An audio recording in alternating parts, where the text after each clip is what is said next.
Baik, selamat malam. Assalamualaikum warahmatullahi wabarakatuh. Perkenalkan, nama saya Ilham Pradana dengan nomor induk mahasiswa 2402001020636. Pada kesempatan kali ini saya akan mencoba memaparkan analisis untuk mata kuliah perilaku konsumen digital. Kita akan masuk kepada produk atau e-commerce yang akan saya coba analisis. Produk atau e-commerce yang saya amati selama 1 bulan ke belakang yaitu tentang Daniel Budianto 28 atau Budispeed. Budispeed menjual berbagai macam produk secara online maupun offline, terutama yang terkait dengan otomotif dan perawatan mobil. Toko tersebut menjual pengharum mobil, cover steering, handuk, microfiber, dan aksesoris otomotif lainnya. Produk-produk ini bisa ditemukan di toko online seperti Tokopedia, Shopee, dan yang paling populer pada toko ini ada di aplikasi TikTok. Selain itu, Budispeed juga dikenal dengan bengkel yang menawarkan jasa modifikasi dan perawatan interior mobil yang berlokasi di Jawa Timur. Kita masuk ke 5 produk teratas dari toko tersebut. Fenomena tersebut menarik dan menunjukkan bahwa meskipun toko tersebut adalah bengkel otomotif utamanya dan menjual berbagai aksesoris mobil, pengharum mobil malah menjadi produk terlaris. Little Trees adalah merek pengharum mobil. Pengharum mobil ini berbentuk pohon kertas yang digantung di mobil untuk memberikan aroma segar, padahal di Indonesia produk ini tidak terlalu populer karena tidak dijual pada toko-toko pada umumnya. Jadi ada 5 produk teratas. Yang pertama itu Little Trees, yaitu pengharum ruangan asli dari Amerika yang diimpor ke Indonesia. Dia terjual dalam 7 hari terakhir itu 1.208 produk.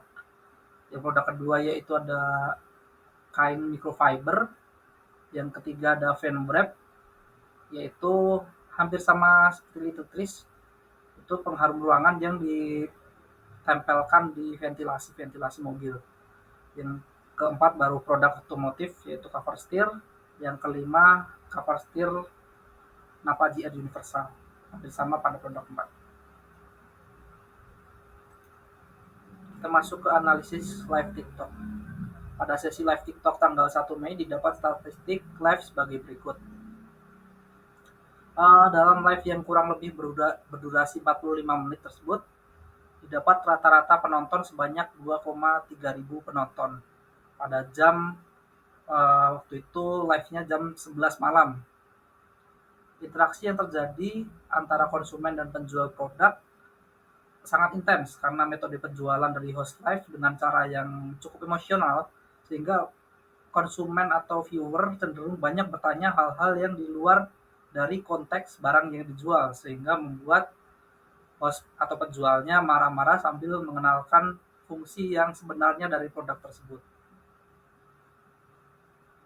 Bisa dilihat dari pendapatan live tersebut pada malam itu terjual hampir 17,19 juta dan ditonton kurang lebih 40,25 ribu.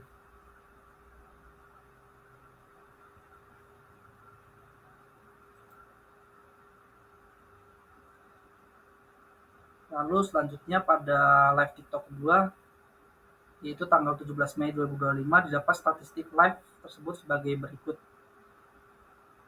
Live ini dimulai kalau tidak salah jam 12 malam waktu itu, jam 12 malam ya. Live TikTok ini untuk memasarkan produk tersebut, kadang host tersebut menggunakan akun pribadinya, yaitu Daniel Budianto. Jam live-nya pun tidak menentu, namun seringkali dilakukan di tengah malam, tetapi jumlah penonton tetap banyak dan puncaknya pada saat itu bisa mencapai 3.000 penonton. Selanjutnya akan memasuki analisis pemasaran digital.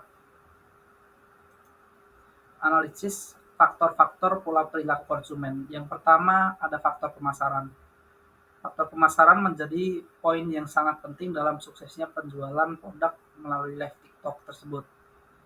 Dilihat dari pemasaran produknya yang dilakukan pada jam-jam yang seharusnya digunakan untuk orang yang beristirahat, tetapi masih dapat engagement atau atensi viewer untuk melakukan menonton bahkan membeli produk aksesoris otomotif di tengah malam.